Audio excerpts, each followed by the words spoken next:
So రేసి matrix ఒక ఆర్గనైజేషన్‌లో ఏదైనా ప్రాజెక్ట్ కానీ, ప్రాసెస్ కానీ లేదా యాక్టివిటీ జరిగినప్పుడు చాలామంది ఇన్వాల్వ్ అవుతారు.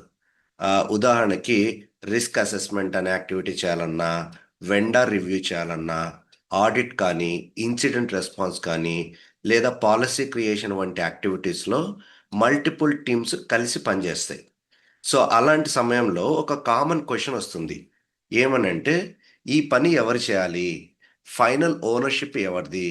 ఎవరిని కన్సల్ట్ చేయాలి? ఓకే. సో, ఎవరికి అప్డేట్స్ ఇవ్వాలి?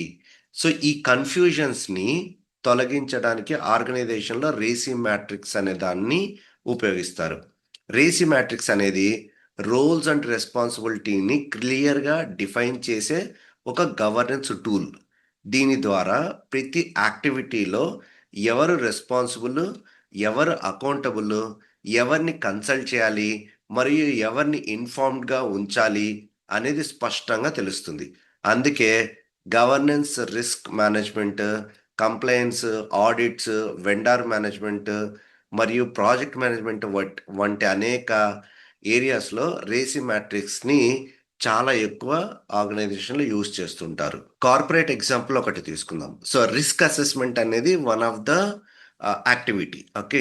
సో, ఈ యాక్టివిటీలో రిస్క్ అనేది ఒక్కొక్క టీమ్ దగ్గర ఒక్కొక్క రిస్క్ ఉంటుంది గదా! ఒక బిజినెస్ రిస్క్ ఉంటుంది గదా! ఓకే. సో, ఈ కండక్టింగ్ రిస్క్ అసెస్మెంట్ అనేది యాక్టివిటీ అయితే, సో, జీఆర్‌సీ టీమ్ అనేది రెస్పాన్సిబిలిటీ తీసుకుంటుంది. ఓకే. అంటే they will coordinate with the particular business owner. ఆ రిస్క్ సంబంధించిన యూ నో యాక్టివిటీని అంతటిని లిస్ట్ ఔట్ చేయడము. ఓకే. దాన్ని సివియారిటీని వేయింగ్ చేయడము. ఓకే. సో, లైక్లీవుడ్ ఎంతుందనేది కాలిక్యులేట్ చేయడము. ఇవంతా జీఆర్‌సీ టీమ్ జేస్తుంది.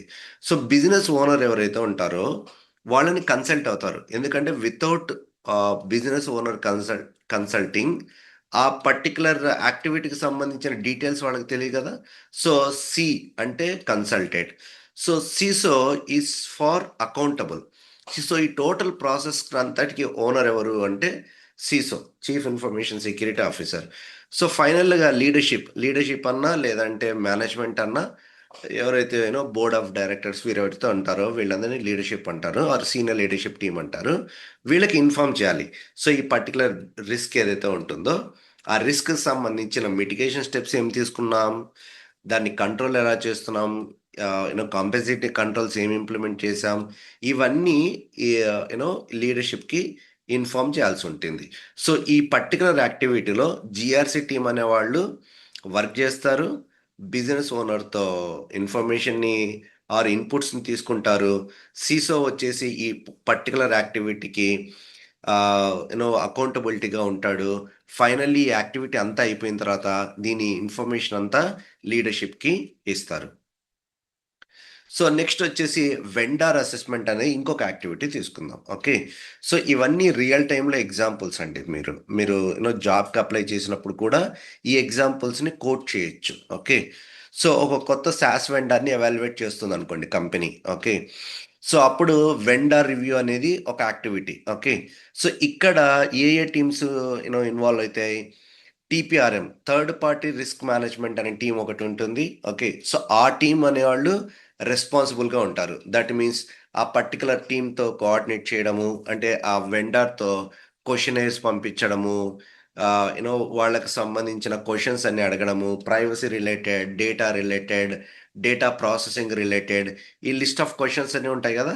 అవన్నీ ఈ టీపీఆర్ఎం టీమ్ అనేది ఓన్ చేసుకొని రెస్పాన్సిబుల్‌గా బిహేవ్ జేస్తుంది.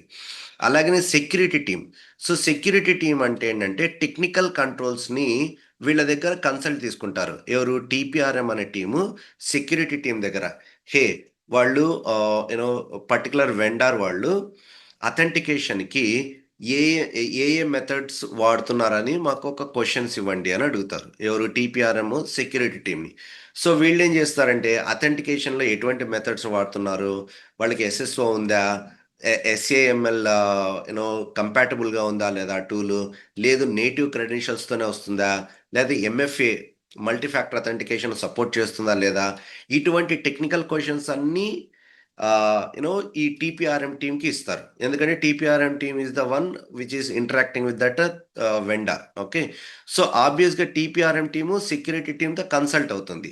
వాళ్ళ దగ్గర ఇన్‌పుట్ తీసుకుంటుంది. ఓకే. అలాగనే లీగల్ టీమ్‌తో గూడా కన్సల్ట్ అవుతుంది. ఎందుకు లీగల్ టీమ్‌తో?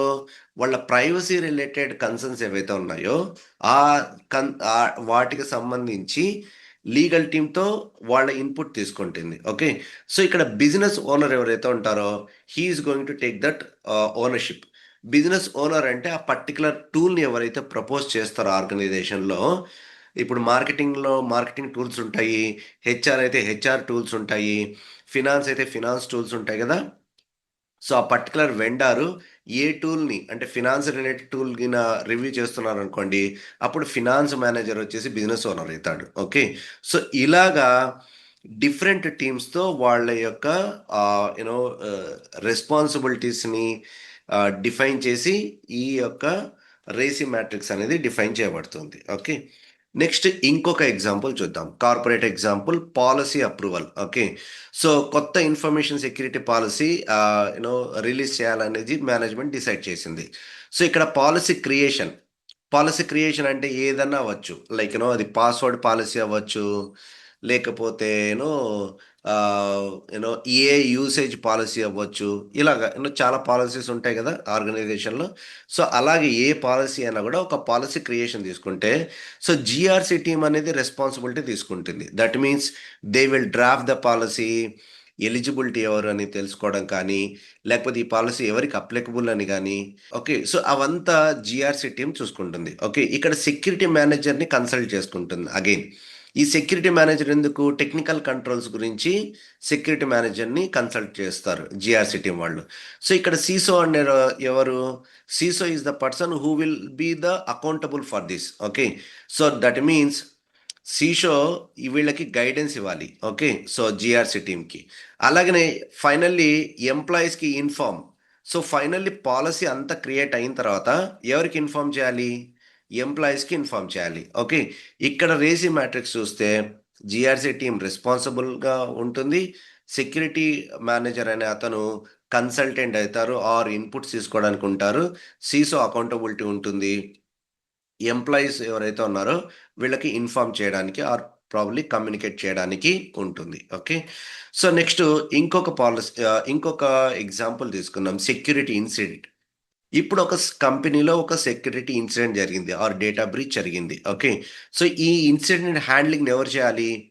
సో, ఇక్కడ SOC team, okay. Security operation team ఏదైతే ఉంటుందో they will take the responsibility. Okay. That means they will first uh, visit the breach area. So, they will estimate blast radius, impact ఎంత జరిగింది అని, తర్వాత ఇంటర్నెట్‌లో ఏ devices connect అయినాయి, దాన్ని isolate చేశామా లేదా? Okay.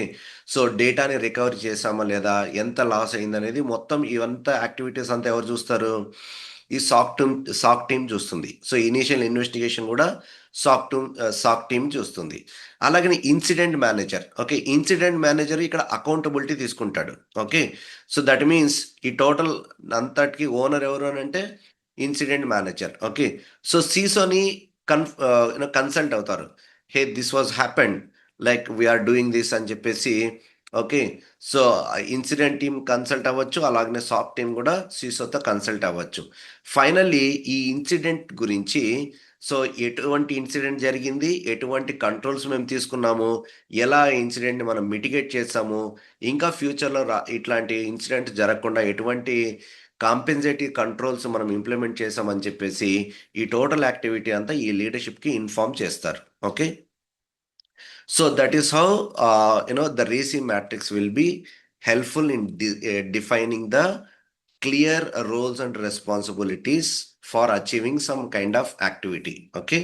So, common mistakes in RACI implementation. కొన్నిసార్లు రేసిని మీరు ప్రాపర్‌గా అర్థం చేసుకోకపోతే, మిస్టేక్స్ జరగడానికి కూడా స్కోప్ ఉంటుంది. ఓకే. మీరు ప్రీవియస్ ఎగ్జాంపుల్స్‌లో చూస్తే మనము రెస్పాన్సిబిలిటీ అనేది 2 మెంబర్స్ 2 టీమ్స్ కానీ, లేకపోతే 2 మెంబర్స్ కానీ ఇవ్వలేదు. Okay. So, just go through it. ఇక్కడ చూడండి రెస్పాన్సిబిలిటీ అనే ఒకటే ఉంది. ఇక్కడ కూడా రెస్పాన్సిబిలిటీ అనే ఒకటే ఉంది. ఓకే. ఇక్కడ కూడా రెస్పాన్సిబిలిటీ ఒకటే ఉంది. అలాగనే అకౌంటబిలిటీ కూడా ఒకటే ఉంటుంది. ఓకే. రెస్పాన్సిబిలిటీ, అకౌంటబిలిటీ అనేది ఎప్పుడు సింగిల్ పర్సన్ మీదనే ఆర్ సింగిల్ టీమ్ మీదనే డిఫైన్ చేయబడతాయి. కన్సల్టెడ్ ఆర్ ఇన్ఫార్మ్డ్ అనేది మల్టిపుల్ టీమ్స్‌కుండొచ్చు. ఓకే. సో, ఎందుకంటే కన్సల్టెంట్ అంటే ఒక టీమ్ నుంచి ఇన్‌పుట్ కాకుండా మల్టిపుల్ టీమ్ నుంచి కూడా తీసుకోవచ్చు. కానీ అదే రెస్పాన్సిబిలిటీ అనేది మల్టిపుల్ టీమ్‌కున్నాను ఉందనుకోండి. సో, ఎవరు ఏ పని చేయాలనేది ఒక పెద్ద క్లాష్ వస్తుంది గదా! సో, ఈ పర్టిక్యులర్ ఓనర్ ఎవరో తెలీదు. టాస్క్‌ని కంప్లీట్ చేయడానికి. ఓకే. రెండో మిస్టేక్ ఏంటే accountability. Okay. So, multiple accountable roles assign చేయడం వల్ల, ఈ పని నువ్వు చేయాలంటే, ఈ పని నువ్వు చేయాలని వాళ్ళు ఒకరినొకరిని ఫైట్ చేయడానికి లేకపోతే గొడవ పడడానికి స్కోప్ ఉంది. Because that is your activity you have to do it అని. ఓకే. సో, ఈ అకౌంటబిలిటీ అనేది ఓన్లీ వన్ పర్సన్‌కి మాత్రమే ఉండాలి. ఓకే. సో, ఇది అదర్‌వైజ్ ఇక్కడ గిన మల్టిపుల్ అకౌంటబుల్ పర్సన్స్ ఉన్నారంటే ఆబ్వియస్‌గా డెసిషన్ మేకింగ్ ఏమవుతుందంటే స్లో అవుతుంది. ఓకే. సో, థర్డ్ మిస్టేక్ వచ్చేసి కన్సల్టెడ్ విత్ ఇన్ఫార్మ్డ్. సో, ఈ డిఫరెన్స్ తెలియక చాలామంది ఎవరిని కన్సల్ట్ అవ్వాలి, ఎవరికి ఇన్ఫార్మ్ చేయాలి అనేది చాలా కన్‌ఫ్యూజ్ అవుతుంటారు. ఓకే. కన్సల్టెడ్ అంటే ఓన్లీ ఇన్‌పుట్స్‌ని తీసుకోవడానికే. ఇన్ఫార్మ్డ్ అంటే they are the end user who will consume the news. Finally మీరు గుర్తుంచుకోవాల్సిందేంటంటే సింపుల్ టెక్నిక్ ఏంటంటే రేసి అంటే who does the work. Okay. ఇతను పని చేసేవాడు. సో, అకౌంటబిలిటీ అంటే A stands for accountability, owns the outcome. So, he is the person who will look for the outcome. So, finally C అంటే gives the input. Okay. వీళ్ళు input ఇస్తారు. So, I అంటే receive the updates. Okay. So, they are the end customers అన్నట్లు. Okay. So, they will not do anything. But they will try to receive all the updates కానీ, information కానీ receive చేసుకునే టీమ్స్‌ని మనము informed అని అంటాం. Okay. So, this is the simple matrix. Okay. RACI అనేది చాలా చాలా ఇంపార్టెంట్ ఆర్గనైజేషన్‌కి. ఓకే. మీరు ఇంటర్వ్యూలో కూడా మీరేదన్నా ఒక ఎగ్జాంపుల్‌ని మీరు కోట్ చేస్తున్నప్పుడు you can tell them that ఈ టీము రెస్పాన్సిబిలిటీ ఉంటుంది. ఈ టీమ్ అకౌంటబిలిటీ ఉంటుంది. ఈ టీమ్‌ని కన్సల్ట్ చేస్తాము. ఈ టీమ్‌కి ఇన్ఫార్మ్ చేస్తామనంటే they can easily understand the maturity of your knowledge.